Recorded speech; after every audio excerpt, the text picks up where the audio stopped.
What is cracking, fam? Guess what? We got a roster. We got a roster on our hands. We got a 49ers roster. The 53-man roster has been finalized. It is here. Hello. Hello, hello.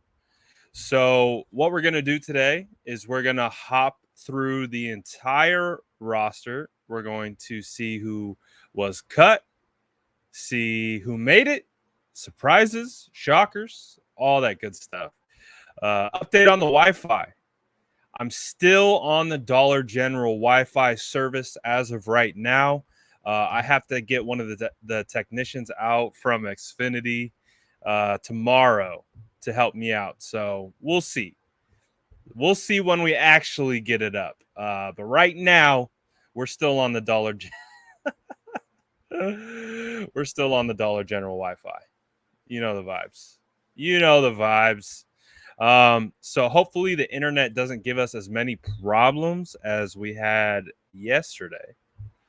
And so we'll try it again. Hopefully this will be our last go on this service. But let's get into it. All right, let's get into it. I'm gonna pull up the screen. That's why I'm choppy as hell all the time.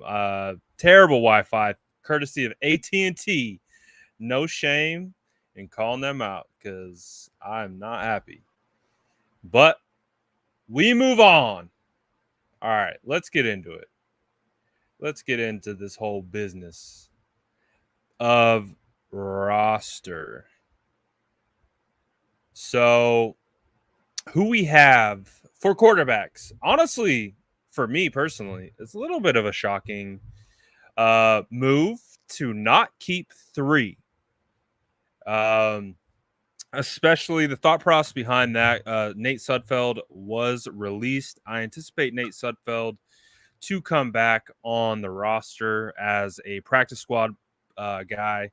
I expect him to be there because we need that third. The reason why it was surprising to me was because, again, we saw just what happened with the preseason game against the Oakland Raiders. We saw a 2-quarterback system. We saw one of our quarterbacks get hurt in Trey Lance, who had a micro chip. Not a microchip, but a microchip in his finger. So he's going to be sidelined for about 7 days. Well, that tells you right there. Well, if the 49ers are going to have practice over the next 7 days, that means they only have one quarterback currently on the roster. So that doesn't work, right? That doesn't work. So that there's going to be another quarterback that comes back onto the roster via the practice squad. Will likely be Nate Sudfeld. But like I said, it was a bit surprising because Kyle Shanahan has kept 3 quarterbacks pretty much since 2017. Even when we had Jimmy Garoppolo here by himself, we had Nick Mullins and we had CJ Beathard on the roster. And we had those guys on the roster for 2 years straight. We had 3 quarterbacks I know for a fact, we had 3 quarterbacks 2 years straight in a row. So this is interesting. First year, I think a lot of that has to do with the fact that I'm not sure the 49ers believe that Nate Sudfeld will get picked up and added to an active roster. So the hope is you be able to get to stick.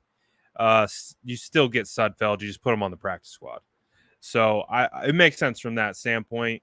It was just a bit surprising, again, just based on Kyle Shanahan tendencies in the past and how he's moving forward. But it makes sense. It's fine. So we got our quarterbacks. We got Trey Lance, Jimmy Garoppolo, 2 quarterbacks. And this probably allowed the 49ers to keep an extra defensive lineman. But as we get into running backs, this is where we got a real first shakeup. I think this is where we got our first real, at least in regards to the news dropping today and the way it was dropping. And we found out that JaMycal Hasty specifically was going to make the roster. I will tip my own cap on this one. I projected him to make the roster, but I didn't get some other ones right, so I'm not gonna get too cocky or confident about it. But I did project Hasty to make the roster over Gallman. It was a really hard decision because Gallman offered so much. At least from a veteran standpoint, he offered so much from a pass protection standpoint. Um, I talk about, like, if you go back to the Chargers game, and I was talking about Daniel Brunskill and how he played. He really had a clean game against the Chargers, but the one play that he did get beat on, he got beat to the inside, and the person that was there to pick him up and help him was Wayne Gallman. It was just uh, a play that exemplified what Wayne Gallman is and what he was good at. He's really good as a pass blocking running back. And as you guys know, if you aren't a pass blocker as a running back, you're going to have a really hard time seeing yourself get on the field. So it is what it is. Jermichael Hasty makes the roster. Shout out Jermichael Hasty. He had a fantastic preseason. I think he's deserving of it, so I'm okay with it. I'm definitely okay with it. So let's see. What else do we got? So obviously we keep Mostert, we keep Trey Sermon, we keep Kyle Juszczyk, let go Wayne Gallman, we keep Elijah Mitchell. I think that was the case all along. I didn't ever anticipate this roster existing without Elijah Mitchell. So that doesn't surprise me at all. I think Elijah Mitchell was a lock to make this roster since training camp, the way he performed, the way he operates out of the backfield, the way he does all that kind of stuff. Elijah Mitchell has been really solid for the 49ers in training camp, and we got to see a little bit of that against the Raiders. So really happy to keep him around. Josh Hockett got let go, fullback who has been backing up Juice up until this point. I tweeted about it today. I think he'll be a starter in this league. Maybe not this year, maybe not next year, but he's a football player. He's a football player.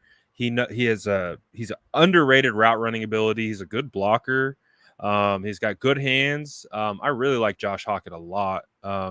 Would love to get him back on the practice squad if possible, but I could totally see him ending up on another roster as well. It wouldn't shock me.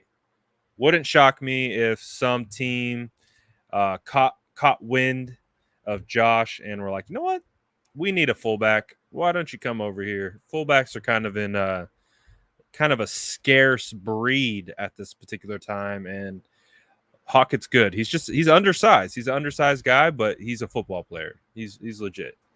But the story of the day from the running back room is Jermichael Hasty making it over Wayne Gallman. We move to the wide receiver room. For me, this wasn't much of a surprise. I'd probably been calling this my top 6 wide receivers for the last couple of days. I've definitely been calling the top 5 wide receivers for probably about 2 weeks now.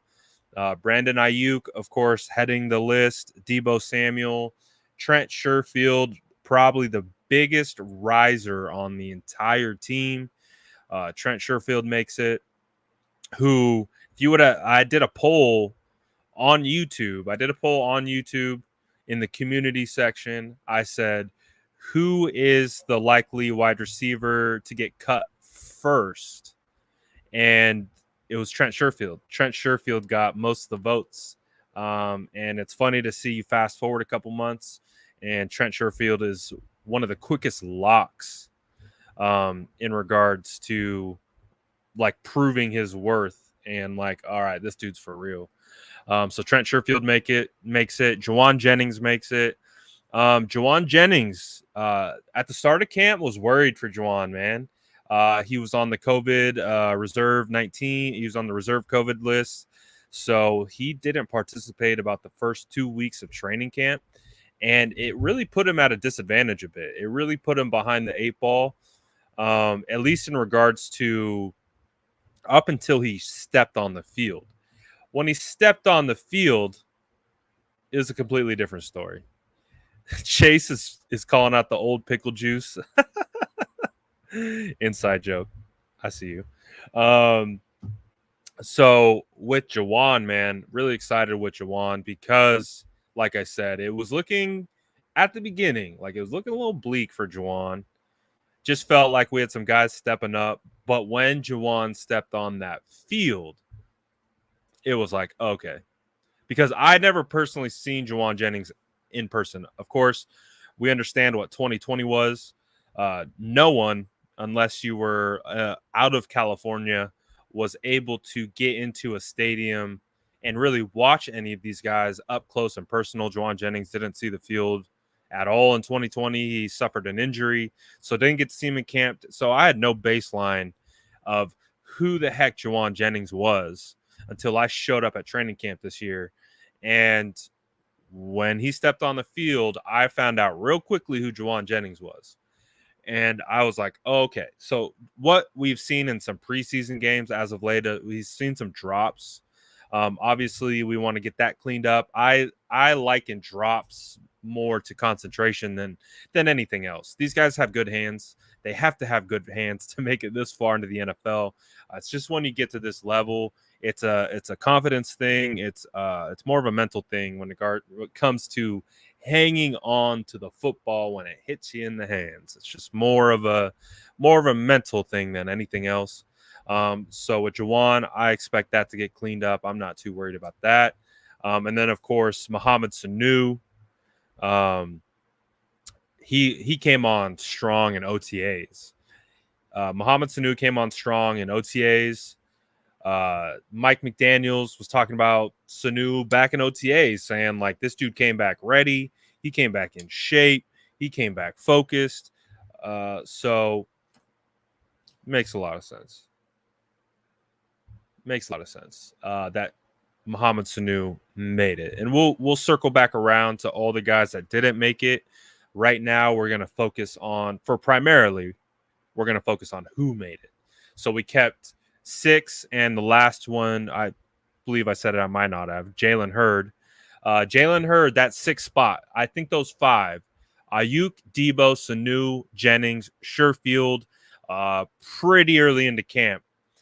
About 2 weeks into camp, we realized that, okay, those 5 guys are trending in the right direction, but it was like, who's going to be that 6th? We had conversations about Travis Benjamin, River Craycraft, a whole bunch of guys. Richie James, of course, Richie James got let go about a week ago with injury designation release. So we didn't know. We didn't know who's going to hold down that 6th spot. But we did know and we talked about it on this channel, when Kyle Shanahan, John Lynch, both came out at the same day. They both came out on the same day and were just singing Jalen Hurd's praises. So the fact that they were doing that, that to me was like, all right, this dude hasn't practiced. Again, I was at practice for the majority of training camp. He was basically on a 2-day, it felt like 2-day off, 1 day on schedule. It felt like he had 2 days off, then it was 1 day, then 2 days off, then 1 day. And it was just like, man, just feels like Jalen's never going to get on the field. But I don't know if this was their plan for them. I don't know if they were just so hyper focused on getting Jalen Hurd to week 1. I know Kyle talked about during OTAs at the beginning of training camp, their main focus is to get these guys to week 1 healthy. Again, we saw Jeff Wilson go down with the meniscus, have to go to PUP. We saw Tarvarius Moore go down, have to go to PUP. Really quick about those two. Those two are probably coming back this year. So the fact that they didn't get placed on IR is a huge W. The fact that they're starting this year on PUP means that Tarvarius Moore and Jeff Wilson will likely return this year. So that's fantastic news. But With Jalen Hurd, we just didn't know. We didn't see the path. It was really, really hard to see because again, we say it all the time. You hear it all the time. The best ability in the NFL is availability. If you aren't available, then your days are numbered. It doesn't matter how good you are. I've never seen something like this with a player like Jalen Hurd, who has been able to withstand like these types of injuries, this kind of back and forth, with going on to being injured, not playing. Again, we didn't. I'm sitting there at the Raider game on Sunday at Levi's Stadium, and Jalen Hurd comes out onto the field, and I'm just like, I'm videoing it, and I was like, dang. I was like, we haven't seen this guy in uniform since 2019. Like, and I was just like, that's insane. How often does that happen? How often does a guy go 2 years without playing and then just waltzes onto the field? It doesn't happen. So, all that considered, I think the 49ers, again, he's the third round pick. I believe they picked him. They picked Jalen Hurd in front of Terry McLaurin. If you are familiar with other teams in the NFL, he's Washington's number one wide receiver. He was a huge draft crush of mine. I'm a Terry McLaurin believer to the end and was since the draft. If you had to ask me, I would have taken Terry McLaurin over Jalen Hurd. You know, hindsight being what it is, back in 2019, I definitely would have done that. But the hope is, is that there's so much untapped potential in this kid that we just get him ready. We just get him ready, bring him along, keep him healthy, and we'll see what he's capable of. Kyle, man. I think we all know Kyle at this point. Kyle will do some things. He's you got to keep the tinfoil hat on when you're watching Kyle move. So, but Jalen Hurts back. Jalen is the one that made it. He made it through. I'm going to be excited to see what he's capable of, because again, I think we have. I don't want to put it out there, but we have to be cognizant of it. Is Ayuk has gotten nicked up a couple times. Debo's gotten nicked up a couple times. Debo got nicked up in training camp a couple times. I saw 2 practices where Debo had to pull himself out of team period.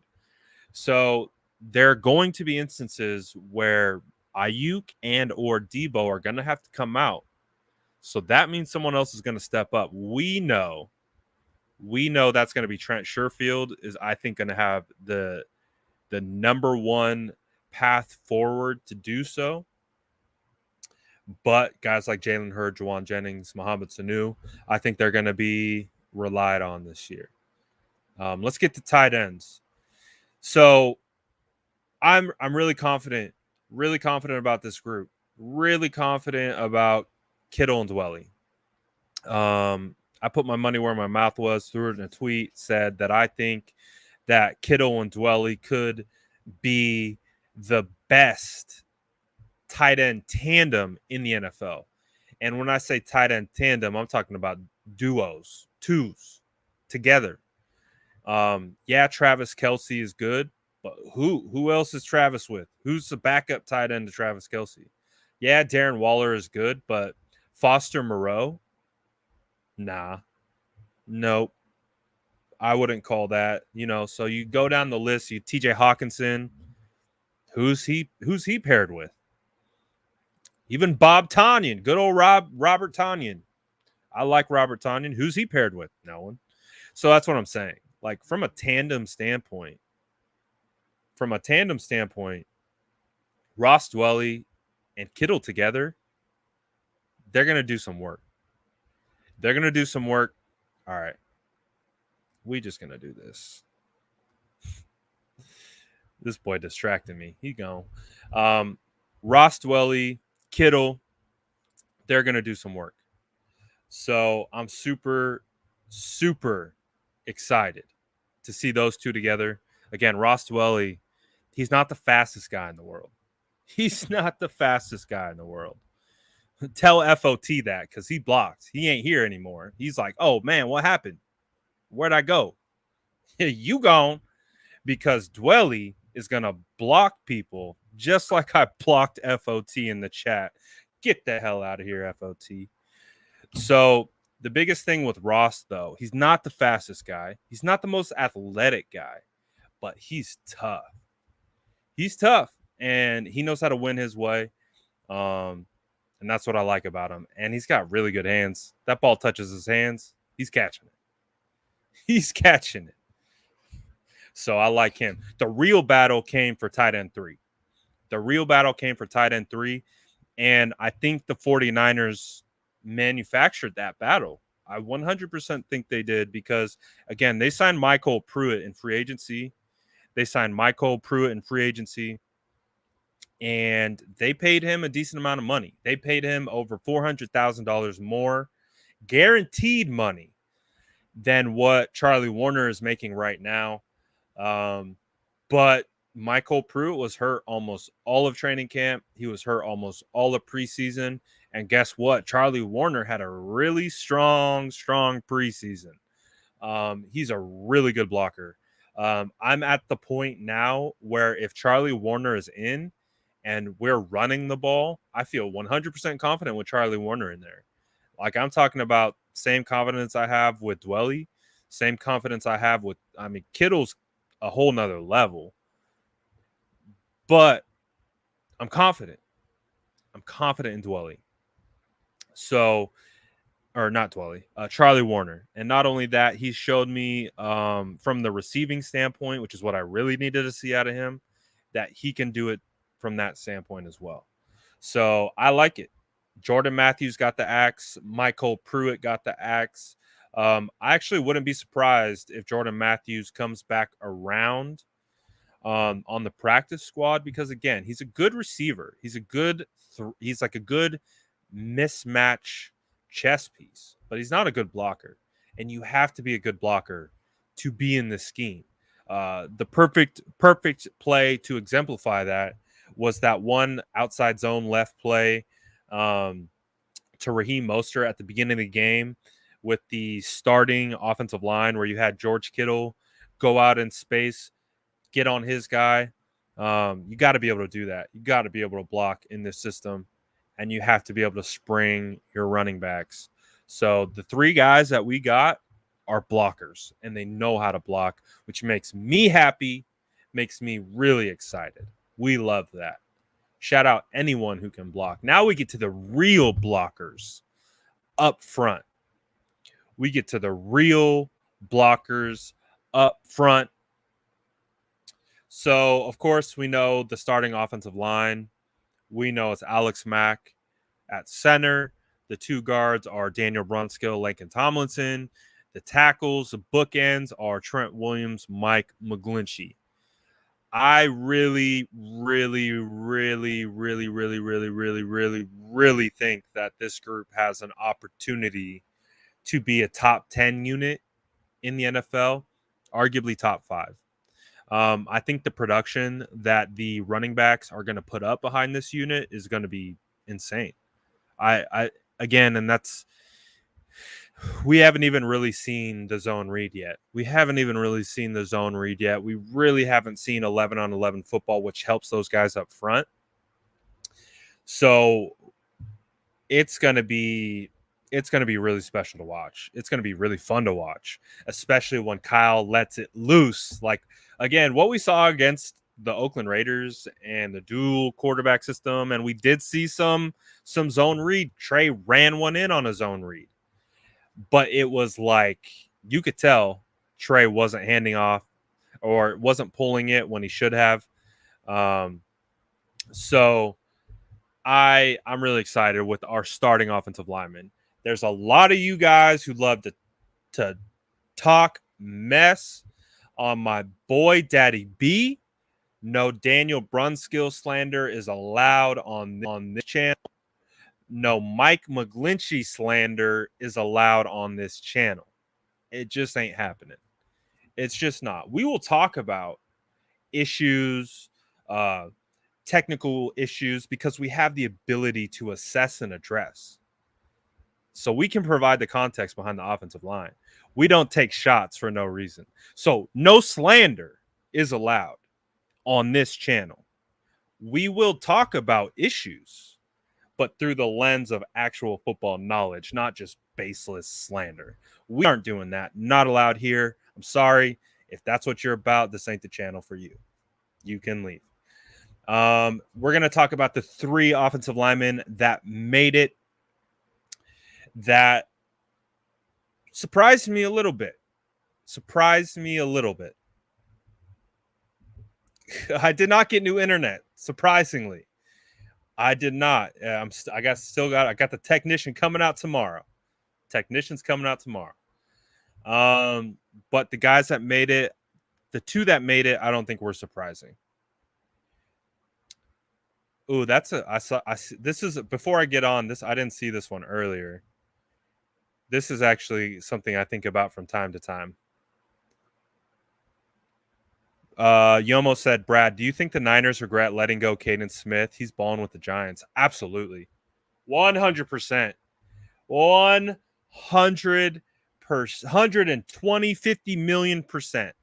The 49ers absolutely regret cutting Caden Smith.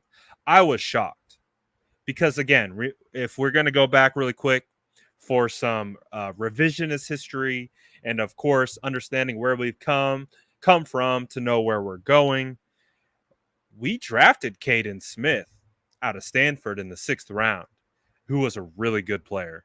He's a good wide receiver. He was a good blocker, and the 49ers cut him.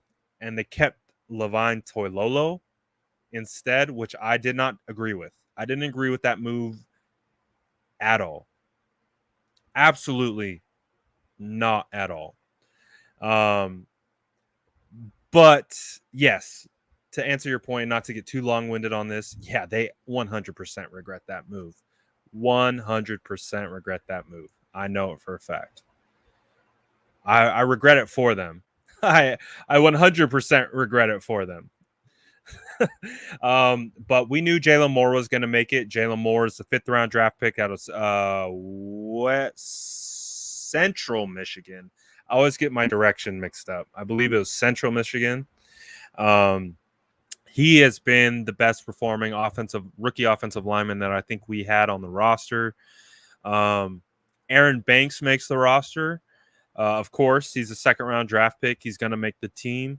With Aaron Banks, though, he's still a little dinged up. So I kind of anticipate there might be another addition back to this offensive line room. Again, there might be some IR shifting around with Mo Hurst. So if Mo Hurst goes on to short-term IR, I am hoping that they bring up either Dakota Shepley.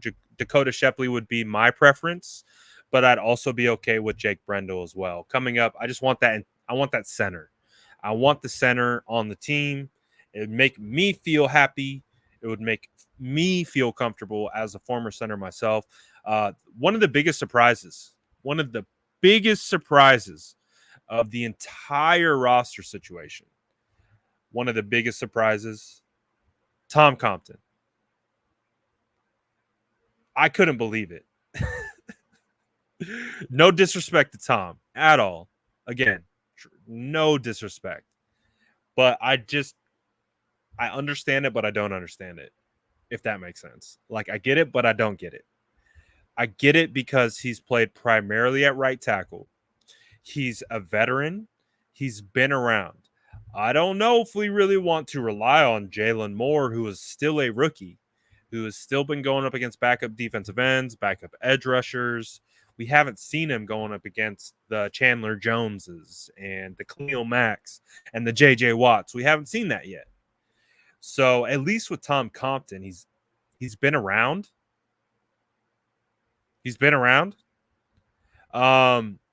But I think some of the versatility comes into play. Again, we spoke about Aaron Banks being hurt. Tom Compton can play. He can play guard. So he can play guard. I don't know if they felt he was the best chess piece in regards to being able to play tackle and play guard, considering our second round draft pick is still hurt at the moment. So that's kind of my thought process. They kept. I didn't think Sean Coleman was any good. Sean Coleman ends up on IR. He's done for the year. He has no chance of returning to our roster. I call that. I think that's finally the end of the Sean Coleman era.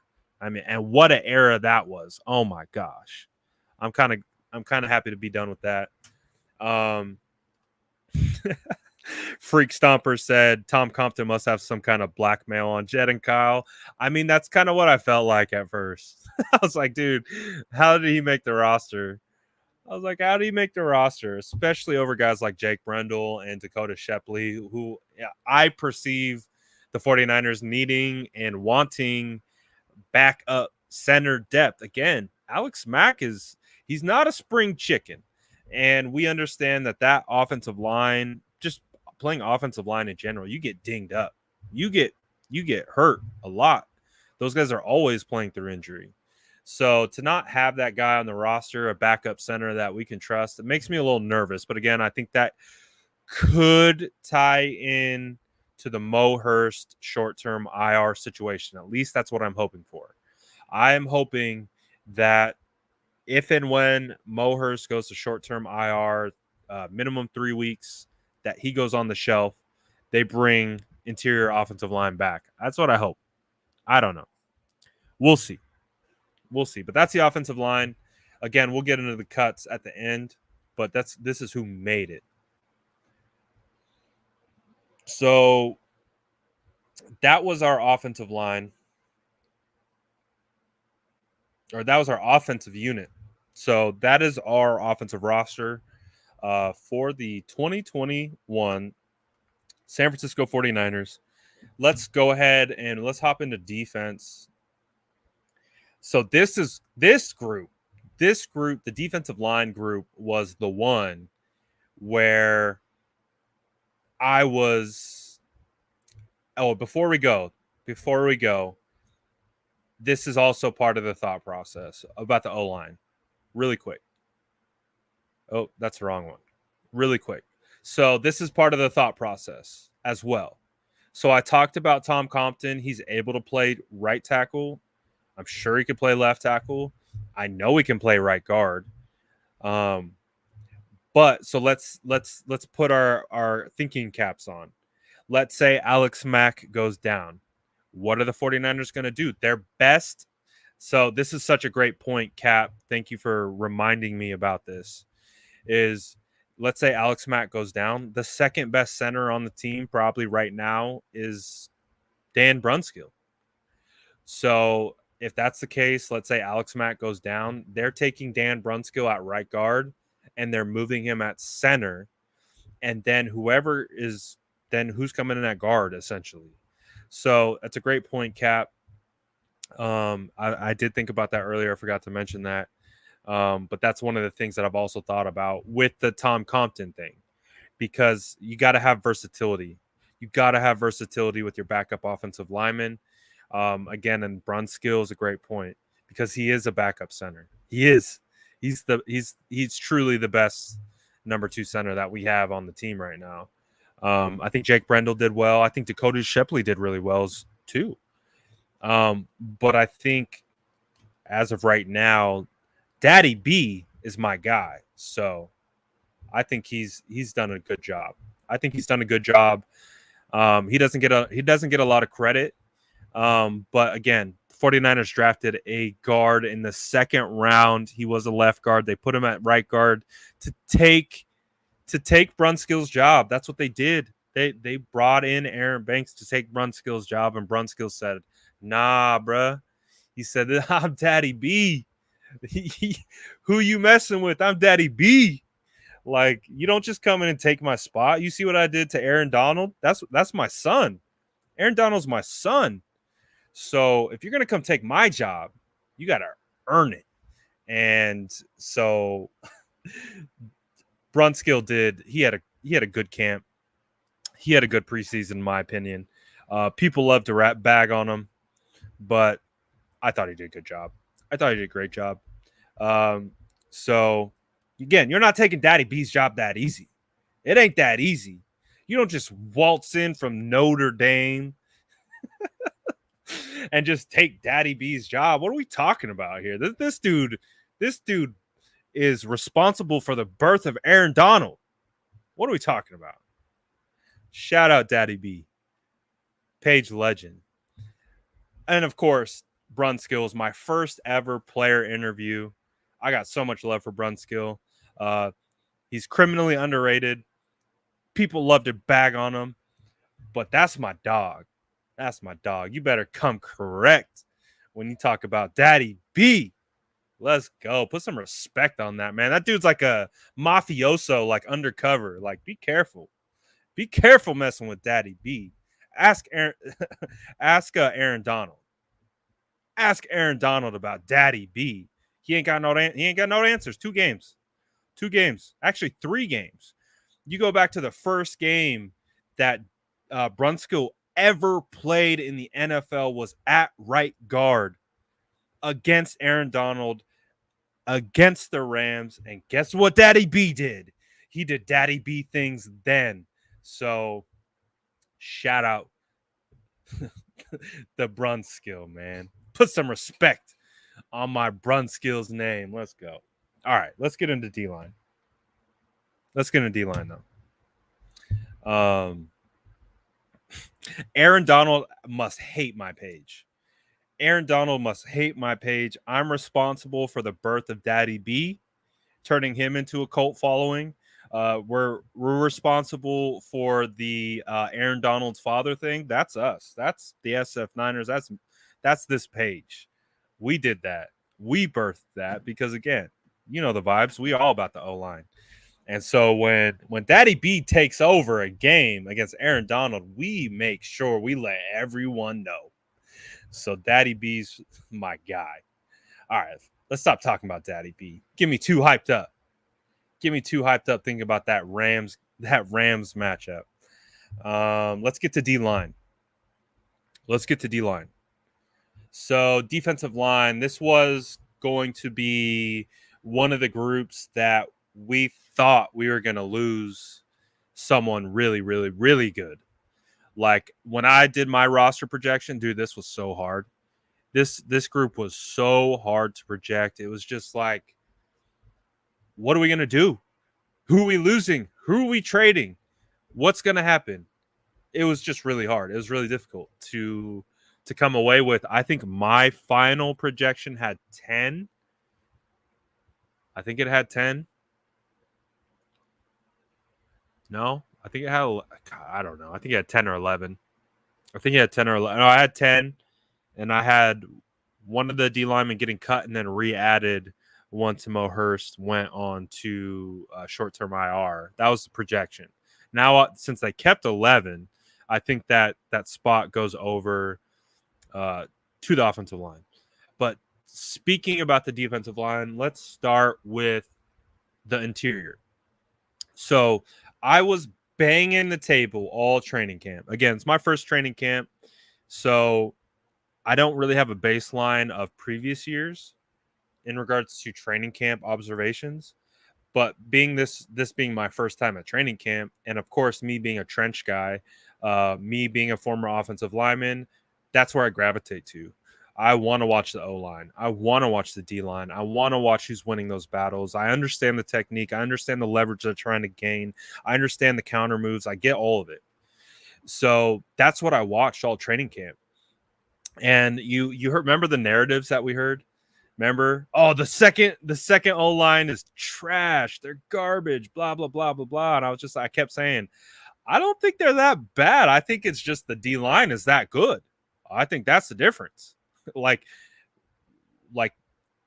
both can be true. Like both the second team O-line could be decent, but the second team D-line could also be that freaking good. And that's what it was. And we've seen it throughout preseason. Now everyone's understanding, like, okay, yeah, maybe you're right. Maybe our second string O-line wasn't that bad, and maybe the D-line is just that good. And it is. And you have to understand, like, this group right here, this group might be the best defensive line group in the entire football league. Like, I have, of course, have to go back and check other teams and do all that other stuff. But just based on what I'm seeing, like, how is it not? How is it not? And here comes Coach with the exclamation point. What you got for me, Coach? Good to see you, Coach, as always. The coach says D-line kept 11, but I think we threw a lot at a big problem. I need to see Ford, Bosa, Hurst, Key, and Kinlaw show real production and stay healthy. That's the key. It could be big, but it also could be a bust. Ooh. Oh. I like it, coach. And I'll give you some points and I'll give you some counterpoints. So I hear everything you're saying. We kept 11, and I think that was huge for this defense. I think it was absolutely huge for this defense to keep all these defensive linemen. I think our defense as a whole this year will go as our defensive line group goes. But to your point, coach, guess what? All a training camp. What I was just talking about the backup defensive linemen doing super super well.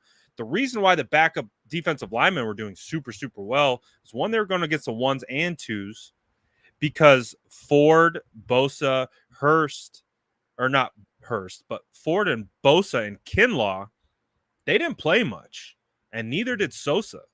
Samson Ebukam during training camp, he was I my first time to be able to evaluate Samson Ebukam came in a preseason game, and I was at a lot of training camp practices. So that's the thing. It's like that's why I feel confident about the depth because, like you're talking about, Coach, you want to see Ford and Bosa and Kinlaw produce in real games. 100%. You're 100% right. But why I'm confident is because I saw dudes like DJ Jones, Contavious Street, Mo Hurst, Zach Kerr, Kevin Givens destroy some good offensive linemen that we have on this team throughout training camp.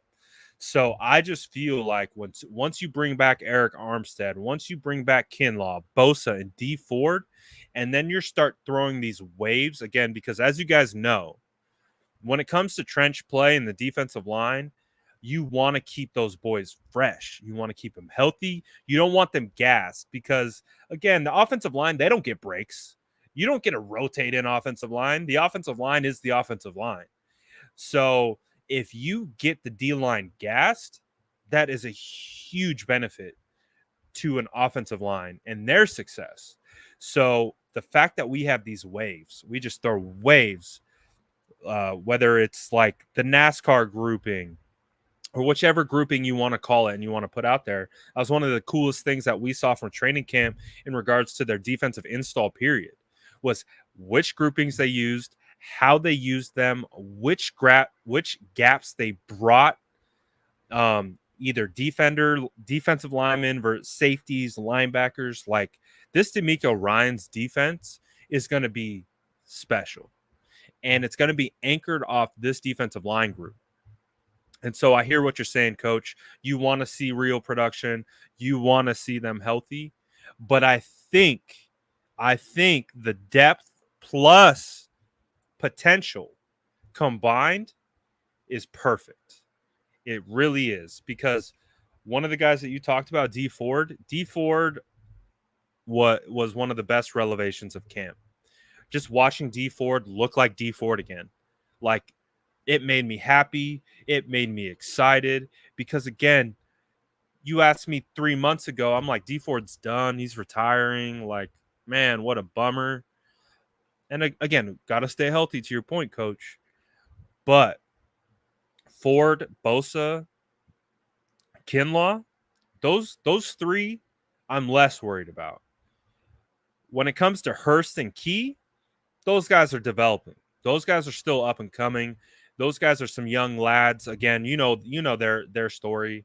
They were with the Raiders. They both got let go at the same time. We pick them both up, and they both thrive with us. And that's the thing is Mo Hurst and Key, if everything is going as planned, those guys are part of the wave that we throw after, DJ Jones and after Kinlaw and after D Ford and after Bosa. So I like it. I like the way it stacks. I have a lot of faith in Chris Korsek, our defensive line coach. I have a lot of faith in D'Amico Ryans based on what I've seen from D'Amico Ryans and his defensive install periods. Again, their defensive install periods, they would do it right in front of us. So every day I got to see walkthroughs of every single blitz that they were installing. And I got to see all the different sub packages. I got to see everything. And again, they're not going to do it every time, but it's exciting with what they were installing. And this D-line group, I think, is going to be solid. Like dumb solid. If you're from the Bay, you know what that means. So I like it. Again, so the guys that made it, let's go through the first wave. The theme of the D line is waves, right? We ride in the wave with this D line.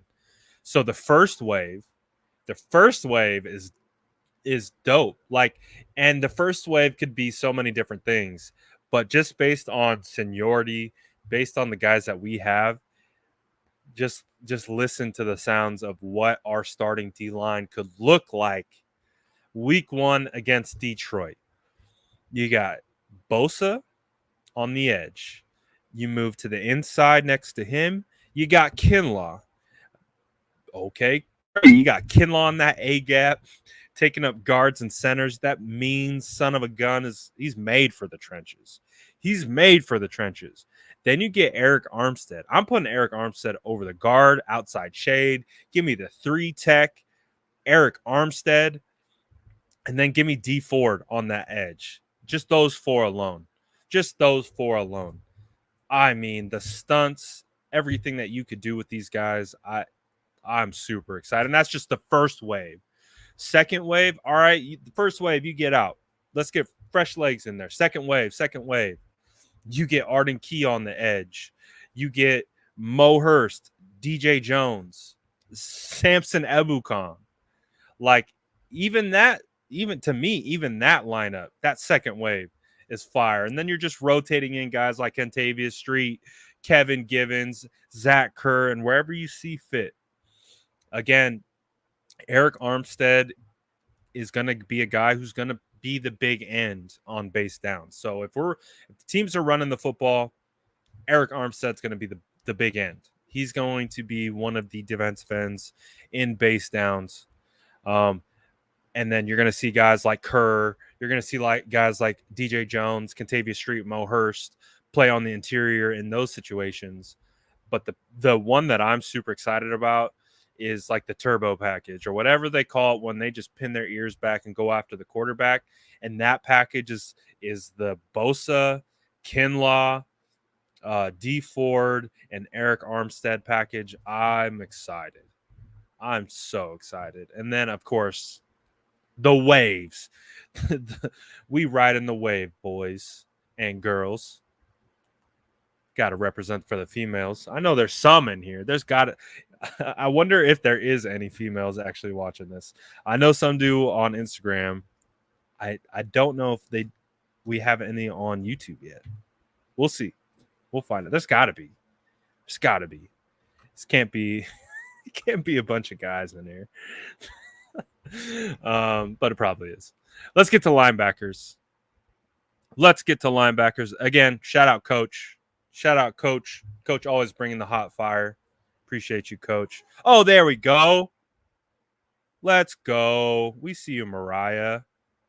Holding it down. Let's go. It's not just that type of feast, or whatever you want to call it. We got at least one. Let's go. We see you. Shout out Mariah. We see you.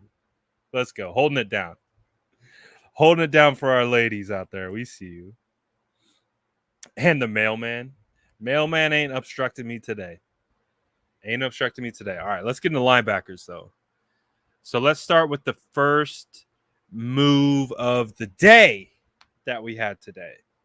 First move of the day was a painful one that I woke up to.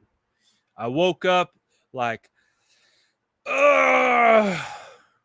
It's like, no. It's like, no, not Jonas, not my Jonas brother. I liked Jonas Griffith a lot. I really did. I really, really, really, really did. I came away liking him a lot at training camp. Came away liking him a lot during preseason. This one hurts me because, again, I understand the thought process. Marcel Harris wins the job. I get it. I get the thought process. Marcel Harris is a key special teamer. He has the ability of being scheme diverse to be able to play linebacker, nickel linebacker, safety, maybe even some nickel corner.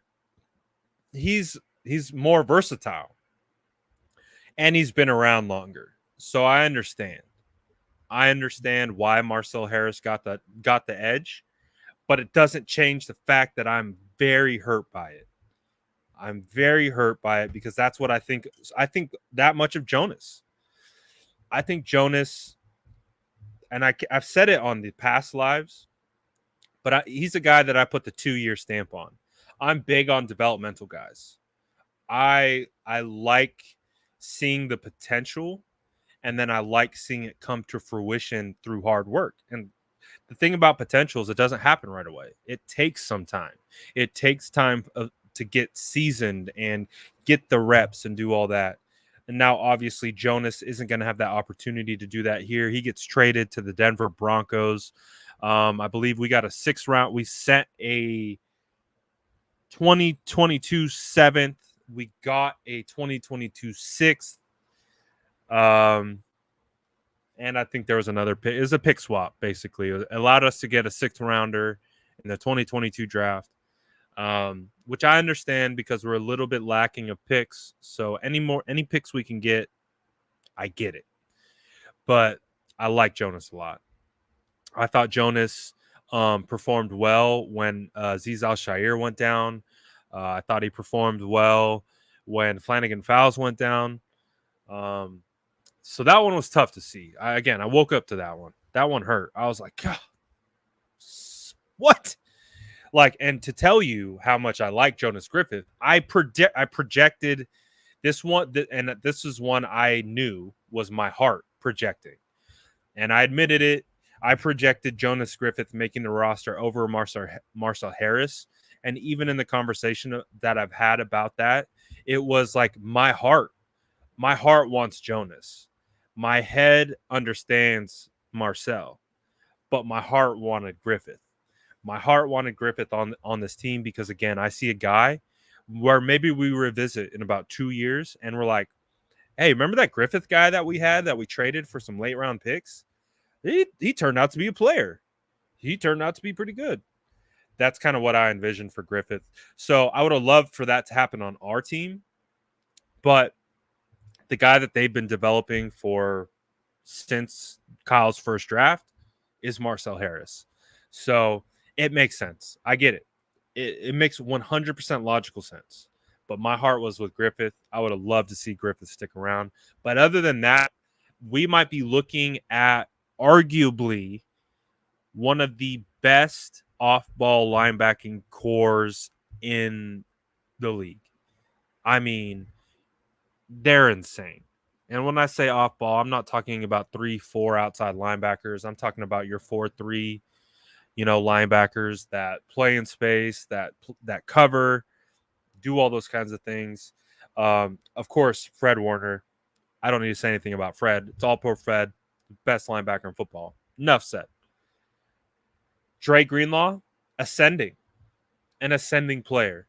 Going into year 3, he has an opportunity to take that next step to be known nationwide. Oh, is my Wi-Fi acting up? We've been doing good. We were doing good with the Wi-Fi. We were doing good, but who knows? It's happening. So those two, Dre Greenlaw, Fred Warner, love them, solid. No issues, no concerns. Feel pretty confident with those two. The guys behind him, we didn't even get to see Alshire, man. We didn't even get to see Alshire. He got hurt at training camp. I think he got hurt the second or third day I was at training camp. The couple days he was at training camp and was performing, Alshire looked like he had taken the next step. Alshire looks like he had taken the next step in his development. He's still one of my he's one of my guys for this year that I think is going to do really, really well. Of course, the injury sets him back. That's unfortunate, but he should be healthy by the start of the year. But we haven't seen him. So again, it's more house money. Aziz Alshire has been fantastic. He was really solid at the end of 2020. And I think he was on pace to just ramp up big time. The injury kind of put him down there for a second. All right, what has Coach got for us today? Coach says we're lucky to have two great linebackers in Warner and Greenlaw, especially after having Willis and Bowman.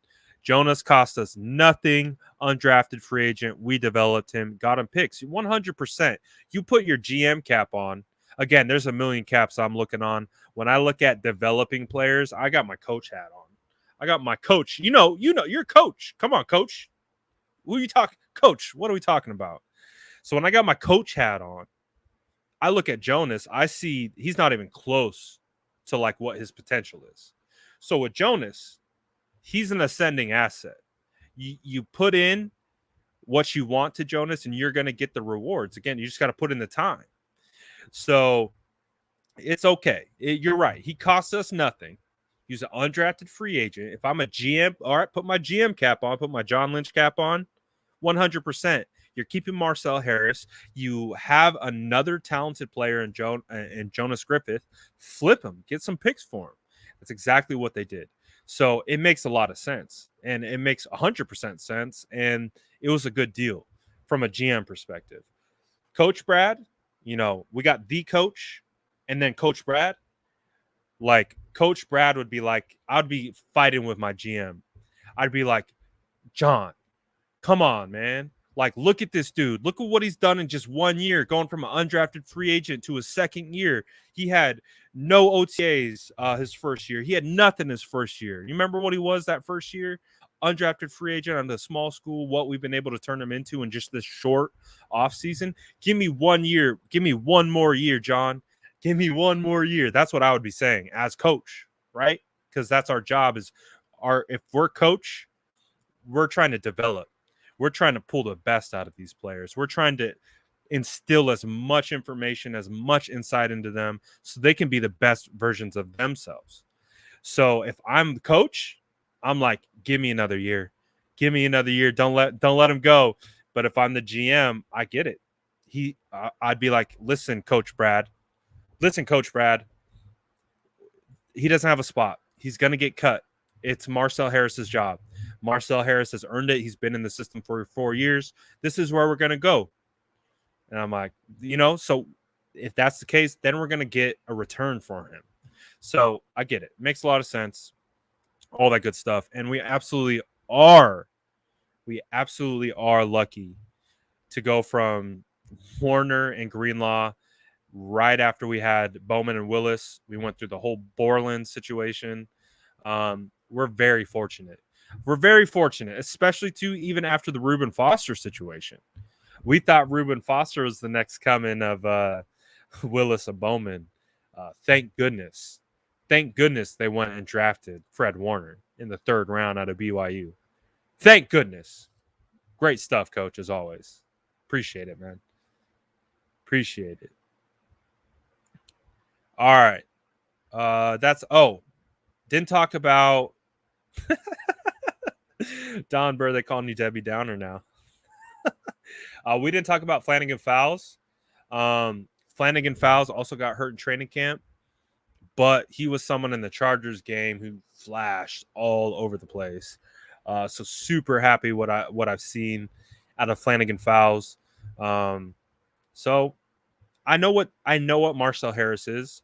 I can envision him playing in the box, so I'm okay with it. I really like how Flanagan Fowles has developed, and I really like how Azeez Al-Shaair has developed.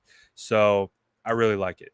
Really, really, really like it. And perfect transition, Cap. Right on time. Perfect transition. Let me slide it on over. Let's get to the secondary. Cap speaking says, don't bat an eye at our secondary either. Barrett, Ward, Tart, and Mosley are lockdowns. Lenore, Hufanga are special future all pros. Cap ain't capping. Cap ain't capping. And that's the thing what Cap does when he gets on here. Even though he's Cap speaking, he doesn't cap. He spits facts. So what Cap is saying is like we put a lot of emphasis on the D line, right? Put a lot of emphasis on the D line. We also talked about how special and how good this linebacker group is. But Cap's like, hey, bro, don't forget about that secondary. And he's got a good point. He's got a really good point. I think Jason Verrett and Jimmy Ward have an opportunity in front of them. I think they have an opportunity in front of them to put the entire league on notice and to essentially, because we know what it is. I think Verrett put the league on notice last year. I think Ward put the league on notice last year. So they're on notice. Now, if they're on notice and they go out and produce and are productive, that's when the recognition comes nationally. Because guess what? When you start talking that mess, people who don't give a crap about you start paying attention. So, Ward, me and Ward had that awesome live where he was talking about his fight with DeAndre Hopkins. He was talking about his contract signing and situation with the Raiders and how he turned down the Raiders and they paid him more money. He talked about how no one shows him any respect. We talked about so many different things, and that caught a lot of people's attention. And then he went on to Grant Show, and then Grant Show was able to kind of get that message out even to a broader, larger segment of people. So people know about Ward now, and people know about Verrett now. So if those two guys can go out and stack a solid season production-wise, they're going to be considered as at the top of their position. And so that's what we want to see out of those guys. We really, really want to see that. Absolutely would love to see that. And that's just Ward and Verrett. Emmanuel Mosley, I think, is going to take another step forward. I think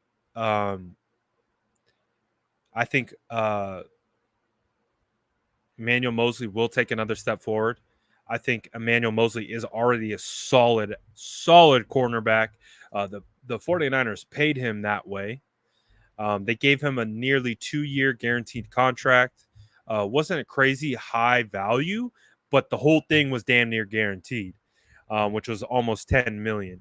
So I think they have high hopes for what Mosley has been able to do. So, excuse me.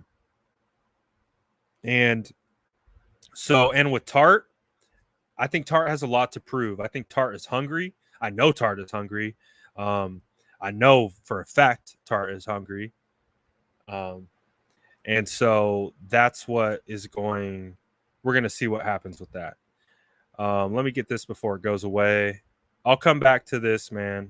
We'll get back to this. Hold on one second. With Lenore and Hufanga, I think Lenore is really. I think he's good, man. I think Lenore has a real shot at replacing K'Wan Williams after 1 year. I think it's a real true possibility. I think he could actually probably phase him out this year. I think he could really, really happen. I think that could be a situation where maybe he gets hurt maybe something like that happens, and that might be an outcome where Lenore actually steps into the slot earlier than we kind of anticipate for maybe an injured K1 Williams. Again, K1's getting up there in age. We don't want to put that energy on him or put that out there, but we're just thinking of all the different outcomes. And I think that one of the outcomes is Lenore could see some time sooner rather than later. And I think we'd be okay with that. Hufanga, we'll get to Hufanga in a second. Yeah, we'll get to Hufanga in a second. Because we're still technically on cornerbacks. So we'll get to that in a second. Let me get this one answered. Lil Lord Stewie, have you ever thought about doing a live stream on YouTube with Grant? I wouldn't be opposed to it. I think, say what you want about Grant. I think Grant does great work. I know he's very smart. He knows exactly what he's doing.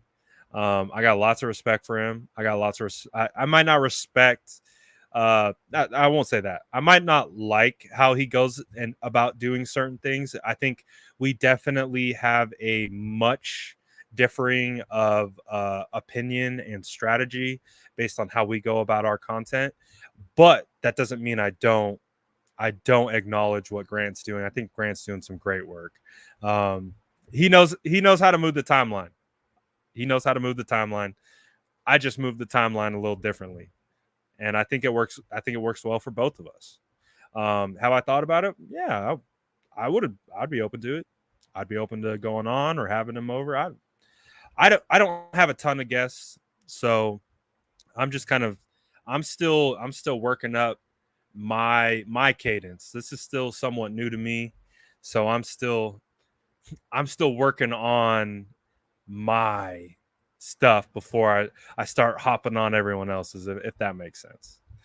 But I would love to. One day, I guarantee you, me and Grant will probably chop it up. We'll probably do one. We'll have to.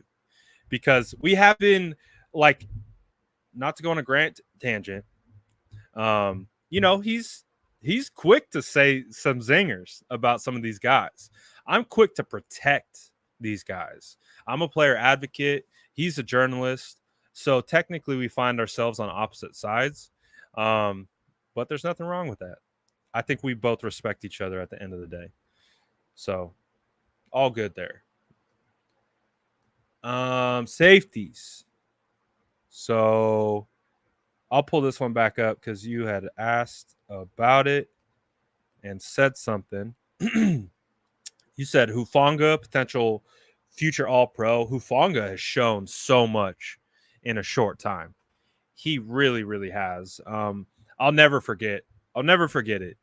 At training camp, of course, it was Tavon Wilson and it was Jimmy Ward all of training camp, starting safeties, because Tart wasn't available. Tart was on the PUP with his toe injury situation. Or I don't even know if he's on the PUP. He just wasn't practicing.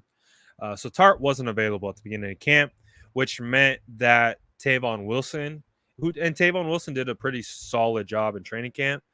It was Tavon Wilson and Jimmy Ward. Well, on the last day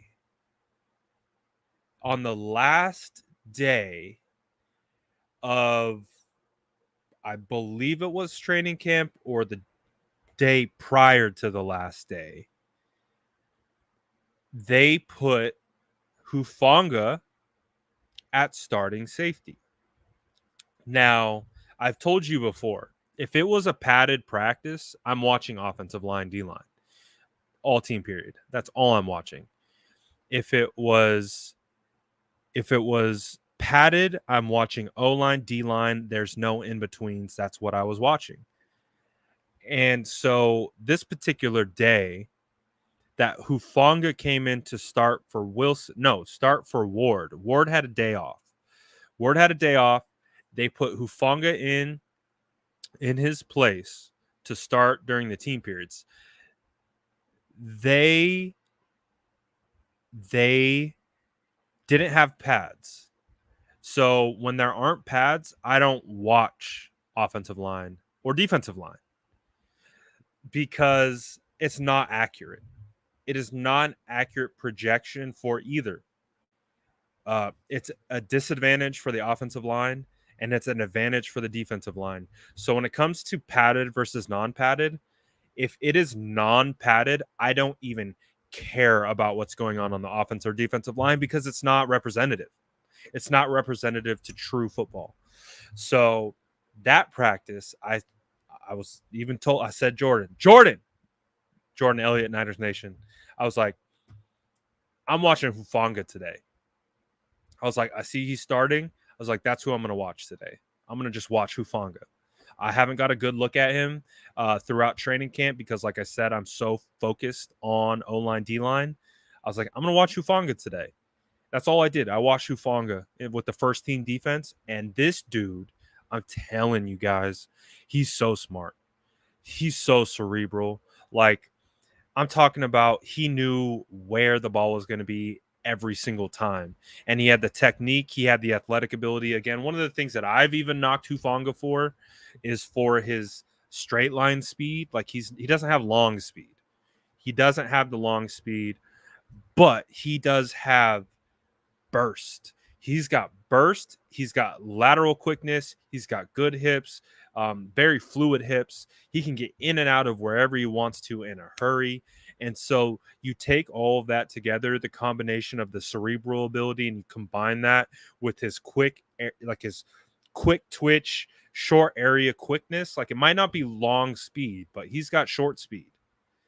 And what I watched that entire practice was Hufanga was everywhere. Everywhere. You hear it all the time in football. Oh, that guy's got a nose for the football. He's got a nose for the football. He's always around the ball. He's always football. He's always around the football and puts him in position to make plays. That's what Hufanga did. And I think that's who Hufanga is. He is so smart. He's just a natural born football player that he can make up some of the deficits that he might have for his long speed by just putting himself in position. I talked about it many times before. You look at Richard Sherman. Richard Sherman wasn't a great athlete.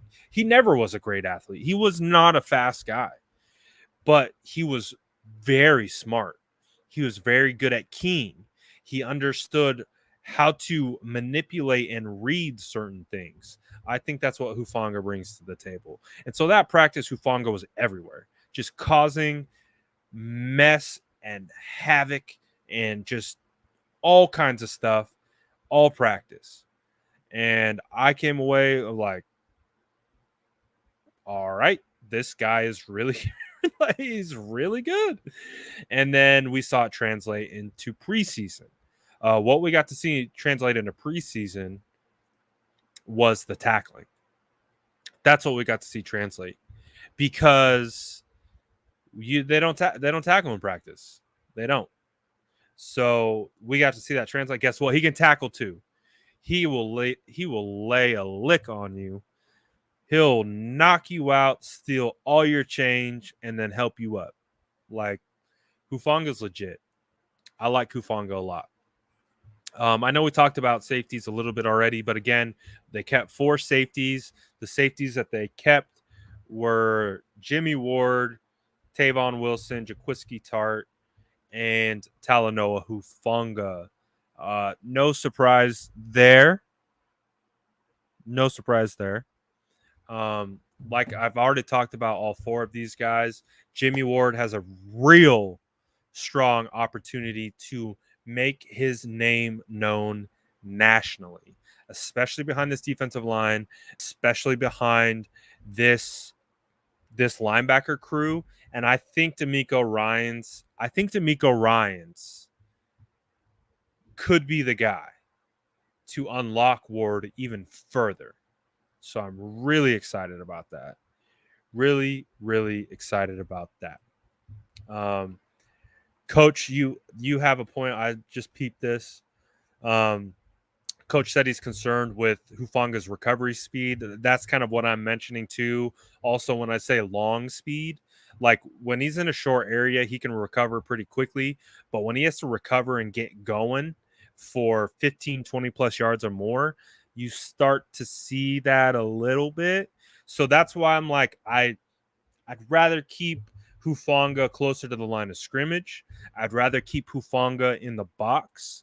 I'd rather keep him around that. I don't know if I love the idea of playing Hufanga single high on the back end of the secondary. It just kind of makes me a little nervous, because I know it's coming. He's gonna get beat bad just based on speed. We know it's the NFL. These dudes are fast. Like they're fast.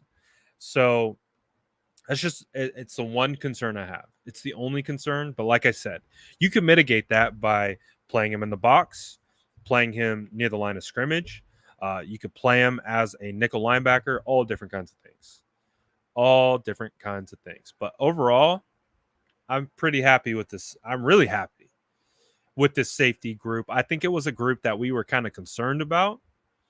I think we were really concerned about because we knew Jimmy Ward, and that was about it. We didn't know the status of Tart. We didn't know what Tavon Wilson was going to be, and we didn't know what Hufanga was going to be. So I think all things considered, I think we feel pretty good about it. I think we feel pretty good about that. So yeah, that covers the defense, which basically brings us to the entirety of the roster, the entire 53. Of course, I can't forget the specialists, Robbie Gould, Mitch Wishnowsky, and Tabor Pepper, of course, make the roster as well, rounding out the final 53 man. Ladies and gentlemen, after the longest offseason in history, we have succeeded. We've made it. We're on the warpath to whooping Don Burr's Detroit Lions. We're headed that way, and I'm really excited. I'm really excited to start looking at that matchup, to start to understand just exactly where we're going to exploit the Detroit Lions. Just because we know it's going to be a pretty nice, hopefully a nice victory. No, all things considered, I don't like saying that about any game, just because it's any given Sunday. It's any given Sunday. So, but in the spirit of talking mess to Don Burr, easy dub, taking home the dub. Jared Goof, I'm sorry, I don't care if you're a Cal alum, and I watched your entire career at Cal. We're coming in and you're gonna be shook, boy. We're coming in. We're gonna shake them up. I gotta take a water break. Hold on one second.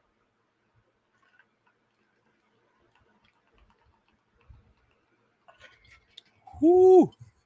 Delicious water. All right, let's talk about who got cut.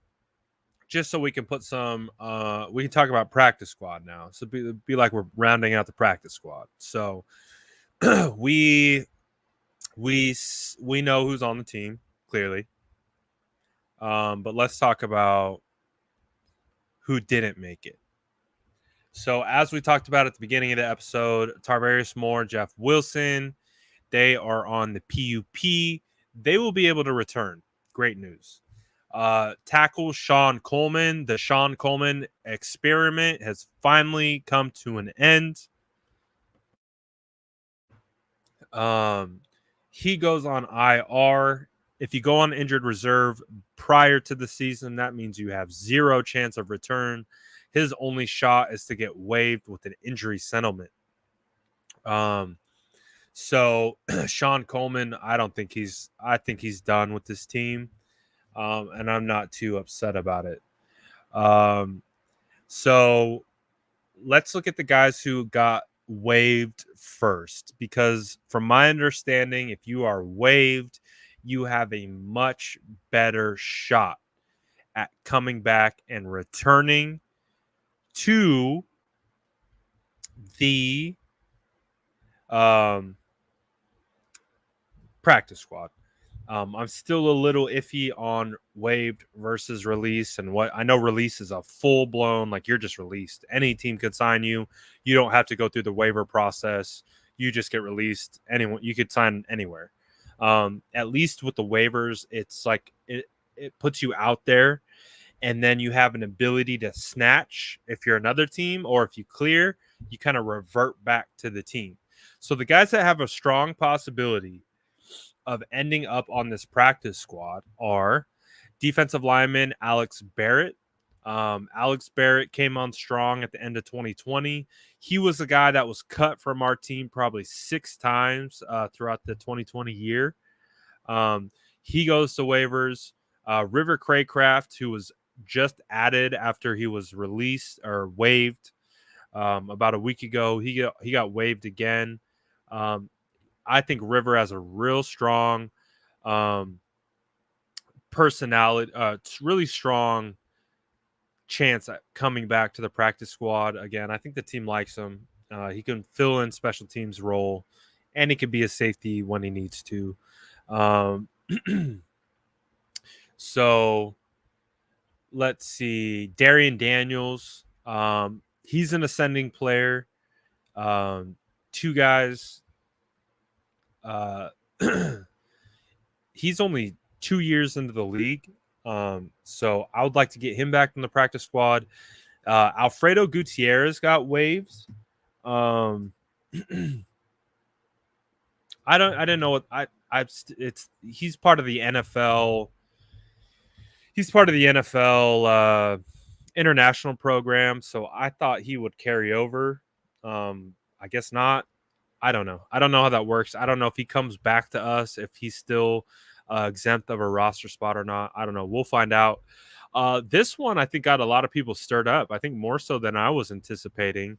Linebacker Justin Hilliard, the undrafted free agent from Ohio State. Once he got let go, a lot of people were kind of upset about it. I know a couple people who wanted to see Hilliard get it over some other guys. So, but I really hope to get Hilliard back on the practice squad. I think he showed me some things. Would love to get him developed in our system. Think he would be great. Fullback Josh Hockett, we talked about him as well. I really like Josh Hockett. I think he could be a starter right now for a bunch of other teams. I don't know how many other teams need the service of a fullback. I don't know. I don't know if they need that, but I like Josh Hockett a lot.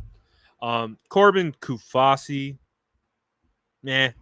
doesn't move the needle for me. I wouldn't mind if we just kind of part ways, mutually depart. We see you, Vanessa.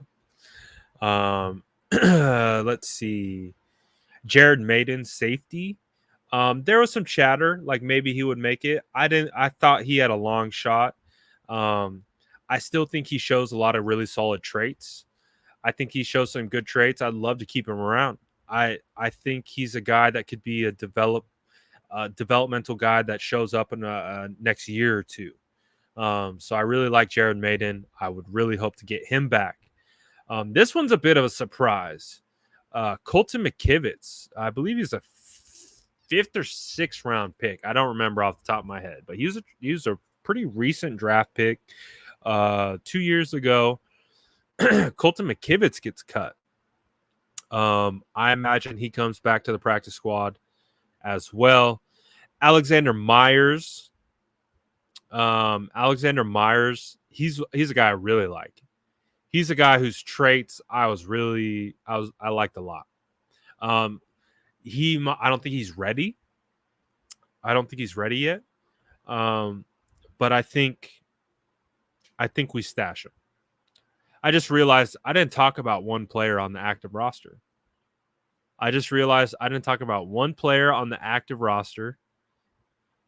Completely skipped over him because I have zero idea who he is. Maybe one of you guys knows who he is. I don't know who he is. I have no idea. This guy. The guy where they had to Photoshop the 49er jersey on. Dude, I don't even know his name. What is his name? Crap, dude. What is this guy's name? Uh, Devontae something. Hold on 1 second. See, this one. There's a reason I didn't talk about him. I don't even know his name. I don't even know his name. How am I supposed to talk about him if I don't know his name? Devontae Harris. Devontae Harris. Like literally, no idea. So, not gonna lie, I had pulled up the roster about a week ago. And I saw his name on it, and I was like, "Who are you?" I was like, "Who is this guy?" I was like, "Oh, the roster must be wrong." I was like, "The roster just must be wrong." I thought the roster was wrong because again, I was at training camp. I've watched all preseason. I don't know. Maybe I just no idea. I don't even know what number he is. Do you guys know what number he is? I don't. But he made the team. Like he made the team. Never heard anyone speak about him. Never seen anyone tweet about him. Picked him up from the Ravens. All right, I got some homework to do. I like it. I had no idea. I was like, who is this guy? I was like, what? Is that who 40 was? See, like, I don't even know. I'm embarrassed. I pride myself on knowing these guys and scouting these guys. And I'm like, wait, who made the roster? What's his name? What number is he? Yeah. So he made the roster. I forgot to talk about him. He made the roster. Shout out that guy. I literally no clue. I can't think of any play. We signed him when we let Craig Craft go the first time. So he hasn't been here long. I got some homework to do. But I like Alexander Myers. I want to get him back in the practice squad. Dakota Shepley. Dakota Shepley's my guy. Of course, big fan, big friend of the page. Got to interview him. I was really excited about his development this year in training camp and in preseason. Never really got the opportunity though. Never really got the opportunity to go from the threes to the twos. It's kind of a bummer because I thought he earned it.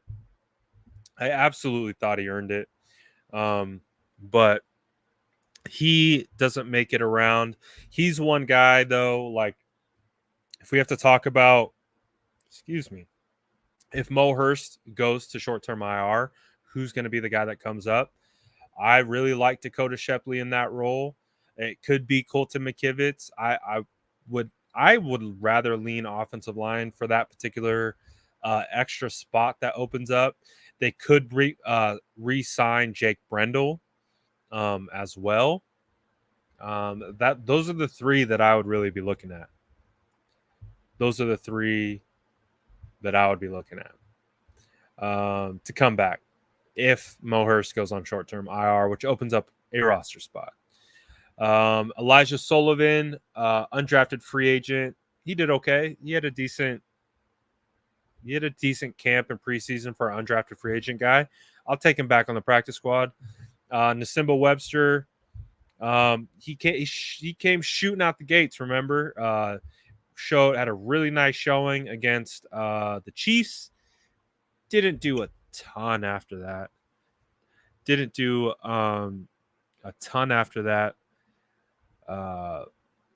want to go after PJ Walker? I like PJ Walker. I'm a big PJ Walker fan. Carolina backup quarterback. I guarantee you PJ Walker is going to be starting for that team this year. If you guys know me, you guys know I'm not a big Sam Darnold guy. I'm not a big Sam Darnold guy. I am not. I just am not. I don't think he's good. This is the thing. Sam Darnold, very talented arm. Might have one of the most talented arms in the league. But this, is not good. This part, which you need to be a quarterback, the main part in being a quarterback, he's not good at.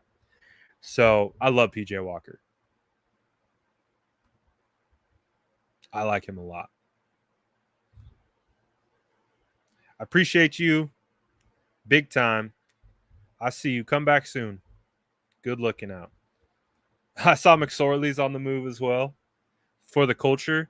Oh, the content would be on point if we got McSorley. Content would be on point. So going through, so those were the waived guys. Also, Jordan Willis suspended. Jordan Willis was great.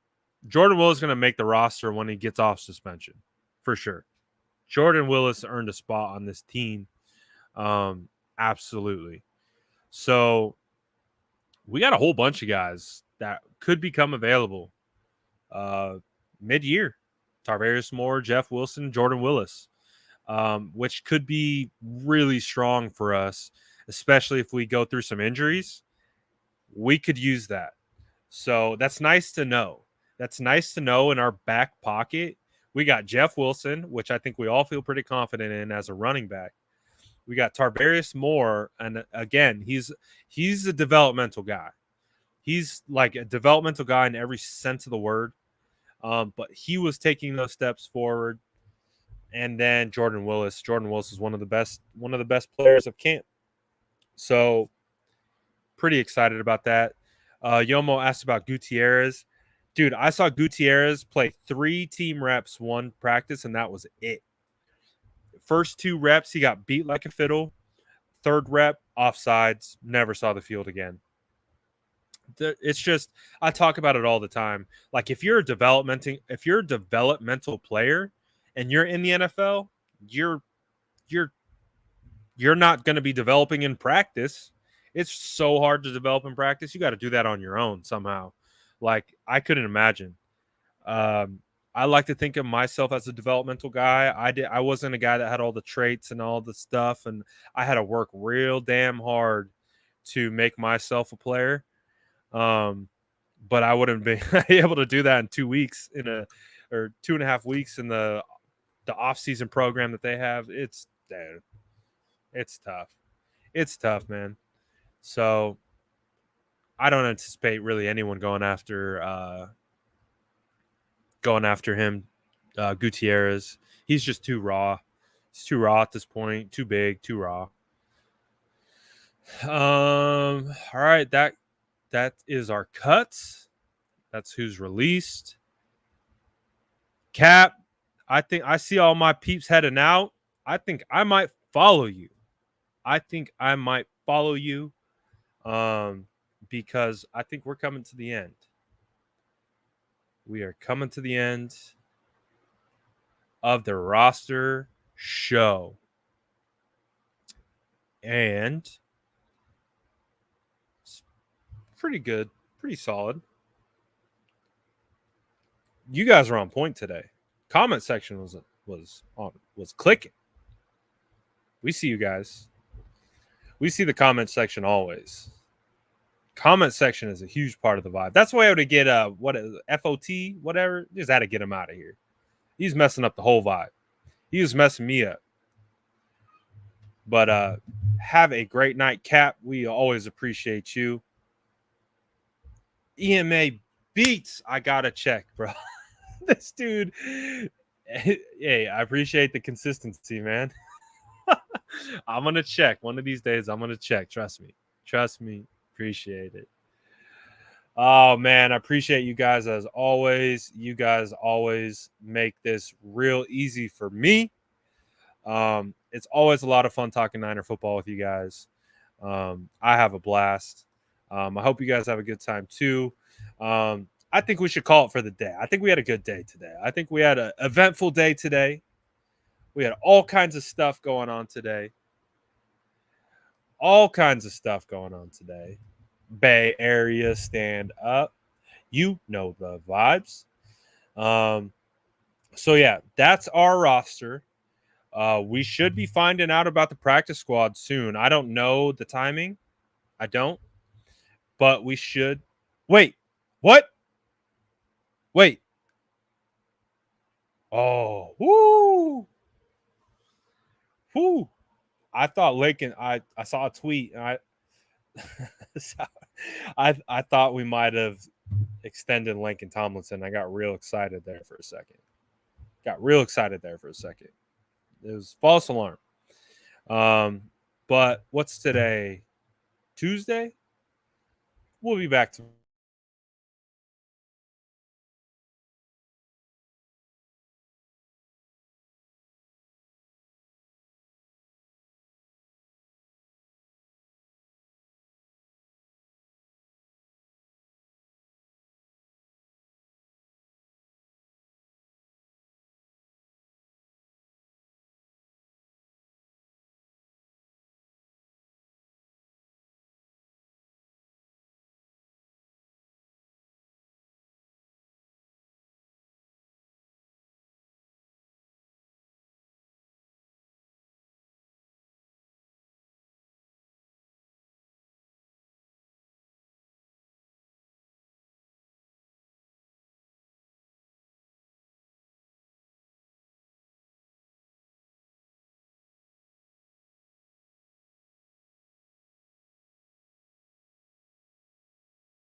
So my computer just decided to restart completely for no reason, and it's updating. So that's cool. Don Burr, Detroit will have this chat quiet. I don't think so. I'm just here. Oh dang, I miss all kinds of stuff. What did he say? Coach said, "Tell Don I want my money in freshly minted nickels. No exception." Wrapped up. I love it. I love it. Don Burr says Detroit will have this chat quiet. We see you guys still in here chatting. My computer is, man, I'm having all kinds of technical stuff. We're gonna get it all figured out. We're gonna get it all taken care of. I appreciate you guys as always. I'm gonna end this thing. We out of here.